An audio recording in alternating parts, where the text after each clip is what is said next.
Hey everybody out there in the YouTube community, and welcome back to Comic Corner. We've been away for about 2 weeks. Yeah, it's been about 2 weeks since the last time I shot a book review, and we're back with another book review this week. And the book I want to review is a book that I want to make sure a lot of you know out there before buying, because I bought this book thinking I was getting one thing and instead I was getting something else. And as you can see by the title, the book is The Amazing Spider-Man Through the Decades. Now, as you see on this cover, you have Spider-Man in basically every single costume that he's been in since the day of his release. See, this is the day he's released. There's some further along, Todd McFarlane, the black costume, the FF costume, and the Iron Spider costume. Let me throw this out there from the get-go. If you are buying this book because you think it's a book that's going to showcase all of Spider-Man's different costumes, don't buy it. I bought it thinking that it was going to be a rundown of all Spidey's costumes, you know, because it had all the costumes on there. You know, it was like a stocking stuffer for, in my opinion. I had got this for Michael for Christmas, and I put both our names on it for Christmas. So I figured, what the heck, it was very cheap on Amazon. The price had gone down. You guys know from my Christmas video that I got this for both of us. And I figured, what the hell, it's a rundown of all Spidey's costumes. It's not. This is not a rundown of Spidey's costumes. As a matter of fact, the FF costume and the Iron Spider costume are not even in this book. This book is basically pendulum issues from Spider-Man's career. Basically, it's Amazing Spider-Man 4, 50, 122, 195, 243, 290, 363, 415, then in Volume 2, number 240, and then when they finally went back to the numbers, 546. So basically we've got Nothing Can Stop the Sandman, Spider-Man No More, The Goblin's Last Stand, which is where Gwen Stacy died, 9 Lives Have the Black Cat, a Black Cat story, Options, The Big Question, Savage Grace, Siege, not to be confused with the mini-series Siege, I Can't, in parentheses, and I Don't Want to, but I Must, Sensitive Issues, and an issue from Brand New Day. So basically, these are issues. At first, I was very disappointed with this book, and I knew when I was going to do my book review, I was just going to slam this book and tell you guys not to get it. However, if you're somebody like me that's been looking for certain issues like Spider-Man No More, or The Death of Gwen Stacy, and you know those books are uber expensive. The Death of Gwen Stacy alone is, I believe, very close to $100. See, Death of Gwen Stacy. This book is actually a godsend. This book only costs, in US dollars, it says $26.99, in Canadian dollars, $29.99. This book did not cost that on Amazon. This book, when I bought it, was only about $15, maybe less. I believe it was less.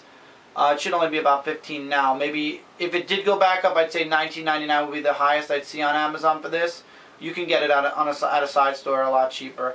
If you can, I would say check it out if you don't have these issues. But if you're a huge Spidey fan, then 5 out of 10, maybe 8 out of 10, you have all these issues already, give or take 1 or 2. The Big Question was nice. It was where Pete proposed to Mary Jane. Todd McFarlane's artwork was awesome. I'll try to give you some Todd art. So some Todd art with Spidey and Venom. Carnage also was in a story. Then you jump into the Ben Reilly story. It was nice to see Ben in the Ben Reilly suit. It was nice to see that.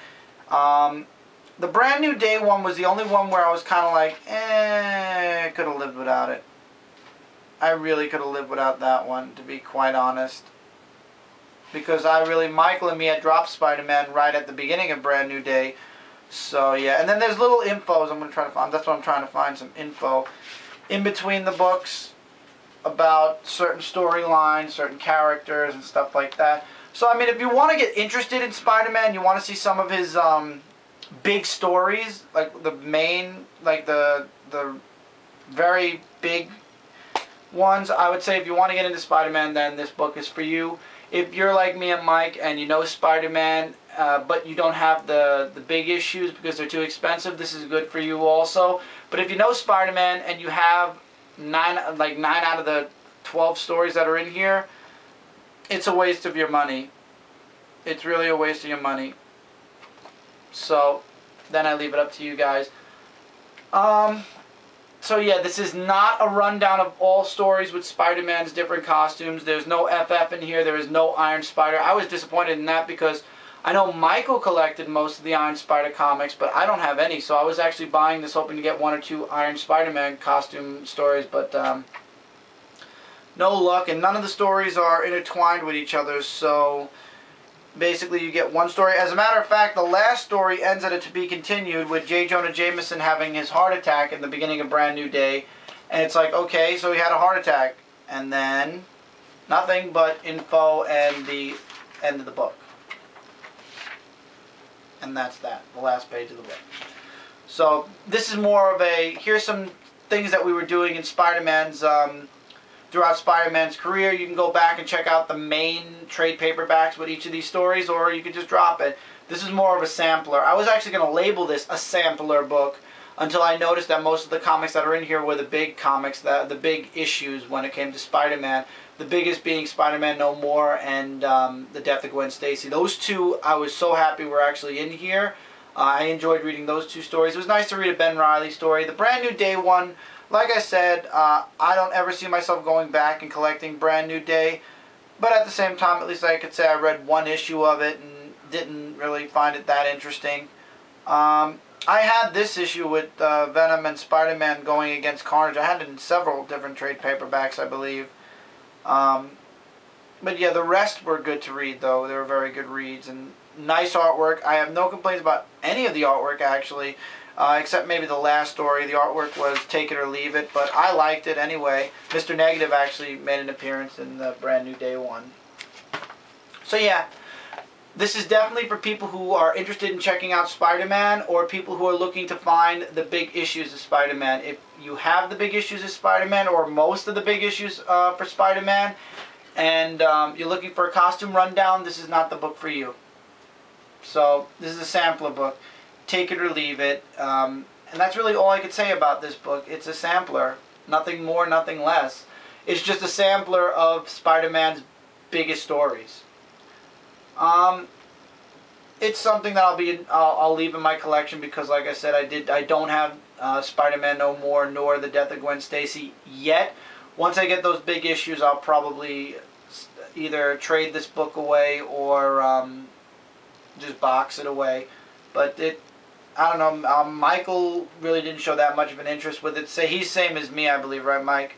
Yes. It's just like a sampler book to us. So. And by the way, hello. Yeah, he's behind the camera.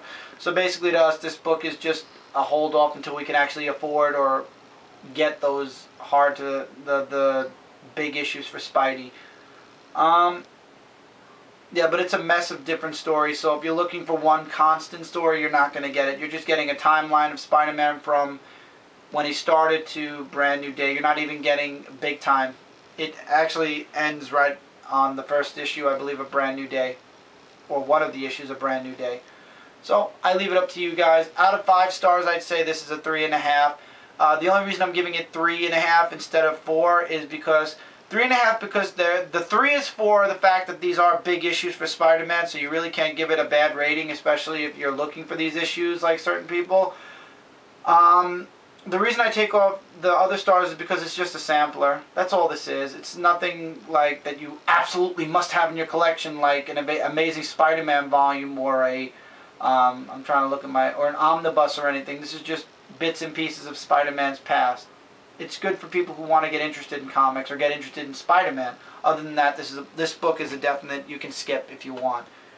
And that's it. So that's Amazing Spider-Man through the decades. And that's my review. 3.5 out of 5 stars. Could have been better. Would have rather just had a costume rundown story instead of a sampler. But what can you do? It would have been a sampler anyway, only with the costumes. But that's what I was expecting because of the cover.